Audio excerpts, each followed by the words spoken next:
kandining tumuku salam mimong hawa siling-iling lukitan ning alam Kati odyaning dumehati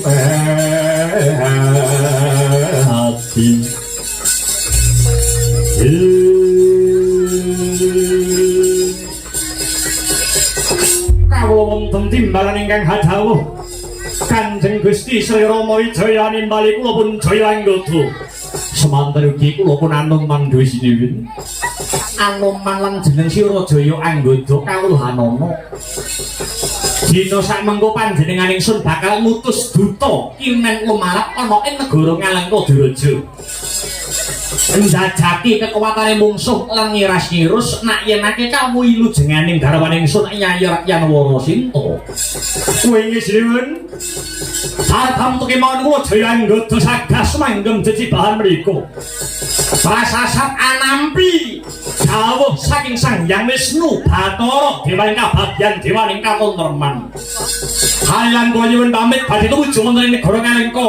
dinten kali kalenggan satangke dhesinipun mengko dhisik jaya anggota mengko dhisik luwih dhisik wangsulana apa kang dadi pitakone Sri Rama Wijaya kang tumanduk marang jaya anggota badhe tanggep babagan menapa dhesinipun jaya anggota wonten dawuh pesanggrahan mangliawan kene nganti tekan negara Ngalengka kuwi adoh jeneng sira nyaguhi dadi dutane Sri Rama Wijaya mbutuhake wektu pirang sasi jaya anggota nggih menawi namung dumateng negari Ngalengka kemawon PP pulang pergi kula sagah sesasi sinipun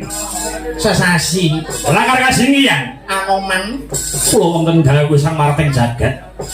yen jaya anggota duweni kesanggupan jroning wektu sesasi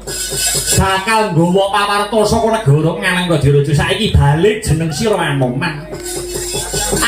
kira-kira duweni kesaguhan pirang sasi dadi dutaning Prabu Rama Wijaya ndone iki kepareng matur dhesinipun mboten kok nama kula menika ngejloki rega dhateng adik kula piyambak mboten nanging kula sagah 15 dina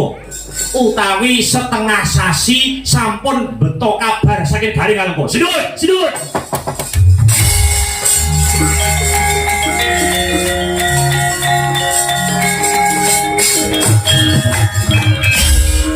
jaya anggota napa jaya anggota sareng kula petang-petang wektu kula sesasi niku kesuwen sinun kesuwen kula sagah minangka dutanipun Sri Rama Wijaya cekap 7 dina utawi seminggu anggota nggih Anoman kepriye nyuwun sewu sinipun kula jabel atur kula wonten ing ngajeng kula mboten namung saged 15 dina utawi setengah sasi kula malah sagah 5 dina utawi sepasar sinipun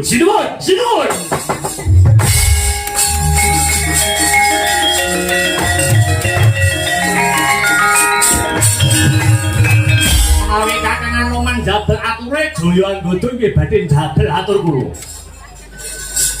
kula badhe jabel atur kula ing ngajeng kula mboten namung seminggu nanging kula sagah 3 dinten sampun beto kabar saking negara Ngalengka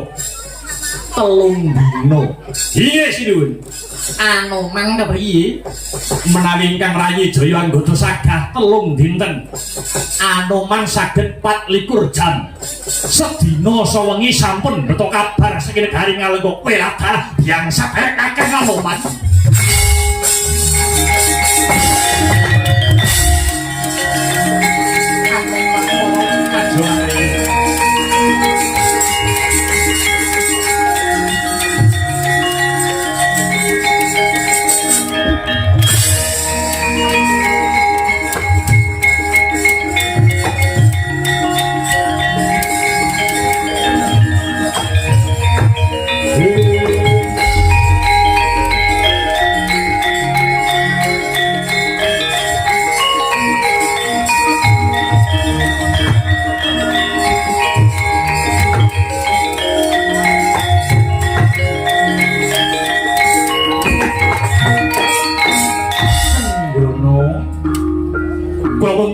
bukti malan dosa marating jagat.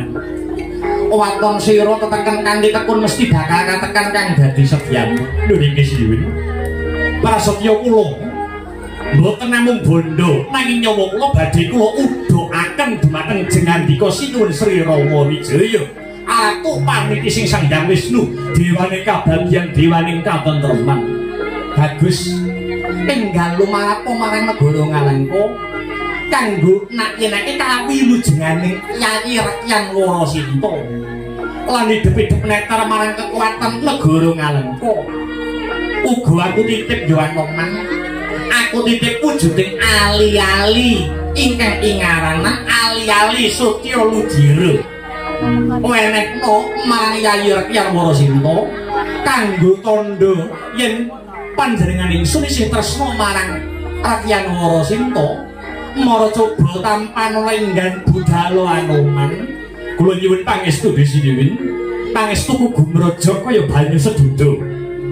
Muga-muga sembada ingkang jinangka arahayu ingkang tinemu basuki ingkang kaesti gagah ingkang jirang kasenggana gandanya sakaraga